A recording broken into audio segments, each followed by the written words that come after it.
The year is 1929. 7 men lie dead in a Chicago garage, victims of a brutal gangland slaying that would reshape American history. This violent event transformed Al Capone's public image from a charismatic figure to public enemy number 1. Capone's story, however, extends far beyond this single incident. From his humble beginnings in the slums of Brooklyn to his eventual downfall in Alcatraz, Capone's life and actions define an era of American crime. His influence on society and culture during the Prohibition era was profound, leaving an indelible mark that continues to fascinate us today. In 1919, a young Al Capone arrived in Chicago, his pockets empty but his ambitions boundless.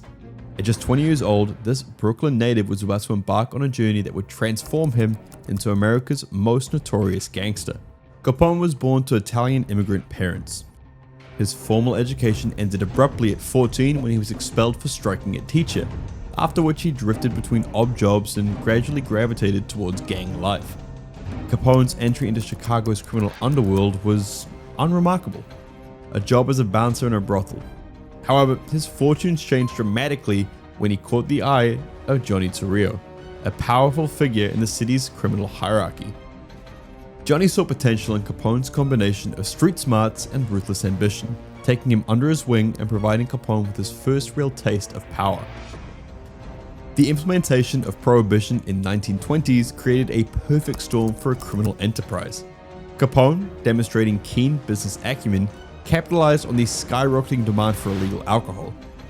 He started to grow his illegal business and expanded operations and eliminated competition with brutal efficiency, applying a businessman's logic to the underworld. Now, Capone's rise was marked by violence. The assassination of James Big Jim Colosimo in 1920, a crime Capone was suspected of orchestrating, paved the way for Torrio to take control of the syndicate. As Johnny's right-hand man, Capone found himself at the center of an escalating gang war, particularly with the Northside Gang. The conflict between the two gangs reached its zenith in 1924 when the Northside Gang's leader was murdered, which was allegedly arranged by Torrio. The following year, he narrowly escaped an assassination attempt himself. Recognizing the increasing dangers, Johnny made the decision that would reshape organized crime in America. He handed control of his entire operation to Al Capone. At just 26 years old, Capone became the leader of Chicago's most powerful crime organization. In a mere 6 years, he had risen from a street kid to the king of Chicago's underworld. However, Capone would soon learn that running an empire required more than ambition and street smarts. It demanded a ruthless business mindset and an unwavering will to survive. In the Roaring 20s, as Americans chased the American dream, Al Capone was redefining it entirely. From a former bouncer to a criminal CEO, Capone built an empire worth over $1.5 billion in today's money, transforming Chicago's underworld in the process. At its peak, Capone's criminal enterprise operated with corporate-like efficiency, touching every corner of Chicago. His organization's business model, however, was built entirely on illegal activities. From bootlegging to prostitution, gambling to protection rackets, Capone's influence touched every illicit venture in the city. Now, Capone cultivated a public image as a modern-day Robin Hood, a charismatic figure who provided for the common folk during the Prohibition. He opened soup kitchens, donated to charities, and even advocated for milk expiration dates to protect children. This carefully crafted persona masks the violent realities of his operations.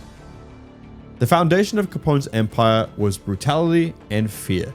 His organization was notorious for violent enforcement tactics, including bombings of non-compliant establishments. These actions resulted in hundreds of deaths during the 1920s, underscoring the ruthlessness behind his success. Capone's business acumen set him apart from the other gangsters. He applied legitimate business principles to his criminal operations, often referring to himself as giving the people what they want. This approach allowed him to expand his territory and eliminate rivals strategically. Capone employed a network of informants, often would use violence, and understood the power of media, carefully crafting his public image even as he committed heinous crimes.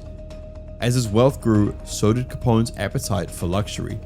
He indulged in custom suits, gourmet food, and expensive jewelry. His flamboyant style became a symbol of his success, visually representing the immense profits generated by his illegal enterprises. However, with great wealth came great scrutiny. As Capone's empire expanded, so did law enforcement's attention. The violence that had helped build his criminal kingdom now threatened to tear it down. Public perception of Capone was shifting. He would soon find himself targeted by a determined group of investigators intent on bringing down Chicago's king of crime. For years, Al Capone had cultivated an image as Chicago's benevolent crime lord. But on February 14, 1929, a single act of violence shattered that carefully crafted persona. The St. Valentine's Day Massacre, which saw 7 members of Bugs Moran's gang brutally gunned down in a Northside garage, shocked the nation and marked a turning point in the public's perception of the notorious gangster. The massacre's impact rippled far beyond Chicago's city limits, transforming Capone from a charismatic anti-hero to public enemy number 1. Influential citizens, horrified by the brazen nature of these killings, demanded action. Walter A. Strong, publisher of the Chicago Daily News, arranged a meeting with President Herbert Hoover to discuss the need for federal intervention, arguing that only the national government had the power to restore order to Chicago's lawless streets. As public outrage grew, Capone's attempts to portray himself as a misunderstood businessman providing goods and services to willing customers began to ring hollow. The Chicago Crime Commission, reflecting the shift in public sentiment, officially dubbed Capone public enemy number 1 in 1930. In response to the mounting pressure, federal authorities intensified their efforts to bring Capone down. Elliot Ness and his team of incorruptible lawmen, soon to be immortalized as the Untouchables, began a relentless campaign against Capone's operations. This group stood in stark contrast to the local law enforcement that had long been compromised by Capone's influence and bribes. As the net tightened around him, Capone's empire began to show cracks. The once invincible king of Chicago's underworld found his power and influence waning. The violence that had built his criminal kingdom was now threatening to tear it down, as both the public and the authorities turned against him. The St. Valentine's Day Massacre had inadvertently set in motion a chain of events that would lead to Capone's downfall. His status as public enemy number 1 not only reflected his notoriety, but also symbolized the growing public demand for justice against organized crime. The charismatic figure who had once walked the streets of Chicago like a celebrity now found himself vilified, his every move scrutinized by law enforcement and the media alike. Capone's reign as the untouchable king of Chicago's underworld was coming to an end. But even as Elliot Ness and his team closed in, even as public opinion turned against him, no one could have predicted the unexpected source from which the final, decisive blow to Capone's criminal empire would come. When Elliot Ness and his untouchables waged war on Capone's criminal operations, a different battle was brewing behind the scenes. The federal government, led by President Herbert Hoover, had devised a strategy that would prove more effective than any Tommy gun: prosecute Capone for tax evasion. U.S. Attorney George E.Q. Johnson and his team meticulously combed through years of financial records, piecing together evidence of Capone's enormous unreported income. Their efforts culminated in a high-stakes court case that would determine the fate of America's most notorious gangster. Capone attempted to strike a plea bargain, offering to plead guilty in exchange for a lighter sentence. However, the presiding judge, James Herbert Wilkerson, refused to be bound by any such agreement. On October 17, 1931, after a grueling legal battle, the verdict was delivered. Al Capone was found guilty on all counts of tax evasion. He was sentenced to 11 years in federal prison, fined $50,000, and charged $7,692 for court costs. Capone's life behind bars was a far cry from the luxury he had grown accustomed to. He spent time in federal prisons in Atlanta and Alcatraz, the infamous island prison in San Francisco Bay. However, Capone's troubles extended beyond the loss of just his freedom. Years of untreated syphilis, likely contracted during his early days as a brothel bouncer, began to take their toll.